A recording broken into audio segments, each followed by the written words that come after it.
Hey everybody, how's it going?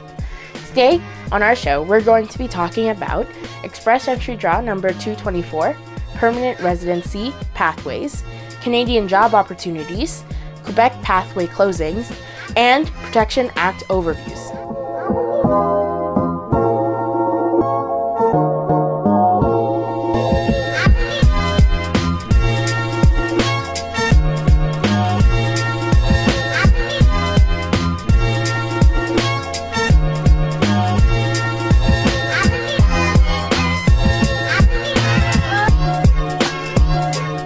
On June 8th, 832 invitations were sent out by the IRCC under the Provincial Nominee Program.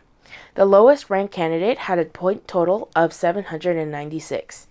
If you would like to know more about how you are ranked, be sure to check the IRCC website. Immigration Minister Sean Fraser announced that his government is preparing to create a program that will help accelerate the process of making permanent residence.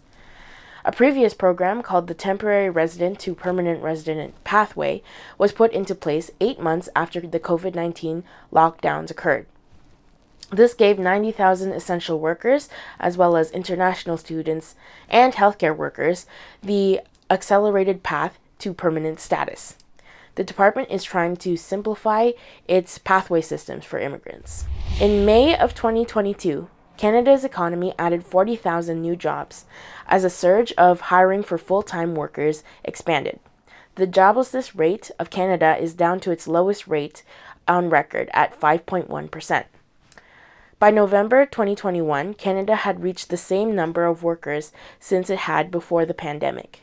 For immigrants and refugees, this is great news because, as Statistics Canada says, the ratio of unemployed people to job vacancies has reached an all-time low of 1.2%. The province of Quebec is planning to close a pathway of immigration for students who are attending unsubsidized private colleges. The new rules were announced on June 5th by the provincial government in collaboration with Ottawa. They will be going into effect for international students who enroll after September 2023. Only students who have completed a study program or a subsidized private college will be able to get a work permit. This news comes as a disappointment for many international students, especially those who are coming from India, as the possibility of a work permit was a huge draw to attend these unsubsidized colleges, which charge over $25,000 in tuition per year. Quebec Labour Minister Jean Boulet and Ottawa Immigration Minister Sean Fraser are trying to address inequitable gaps that have been found in unsubsidized private colleges. Minister Boulet mentioned that they are following suit from the other provinces, as international students generally do not have access to this work permit that was offered before. One of the main goals of this cancellation is to ensure that Quebec is not used as a gateway for international students who want to settle permanently in Canada.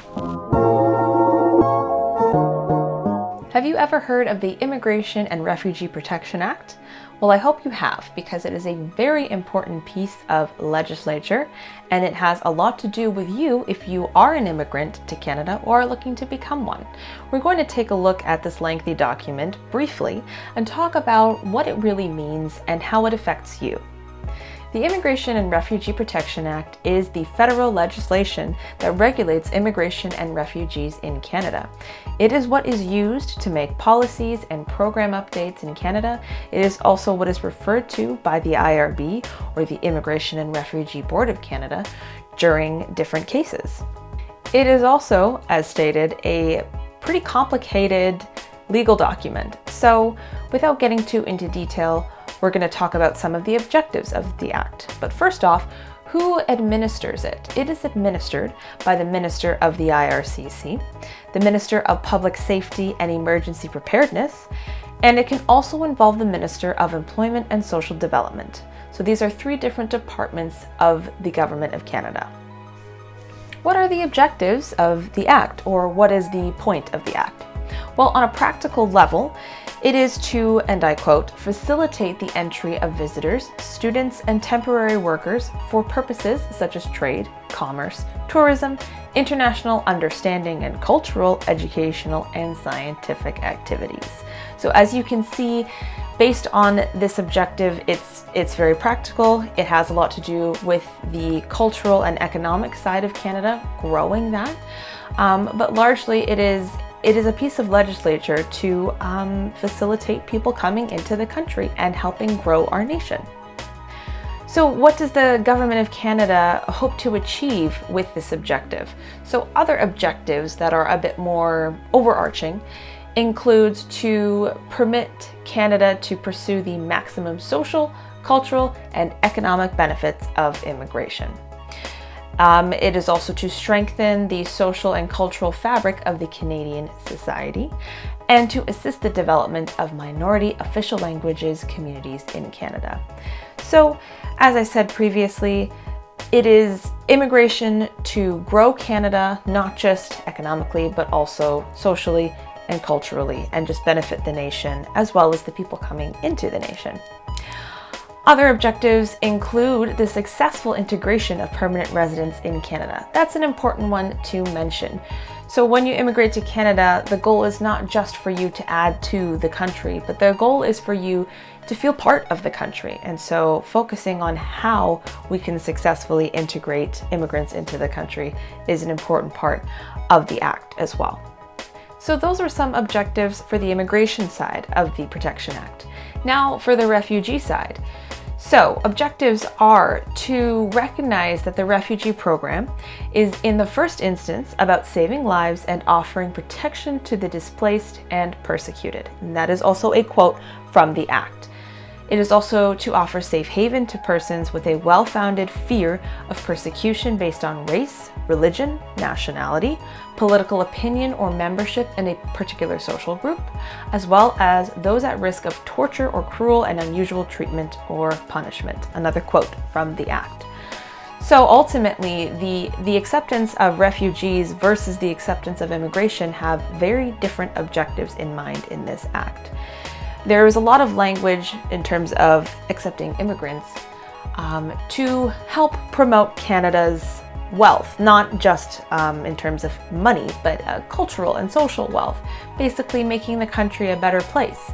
But in terms of accepting refugees, the goal here is not to benefit Canadian society, it's actually to benefit those who are fleeing from persecution, those who need safety.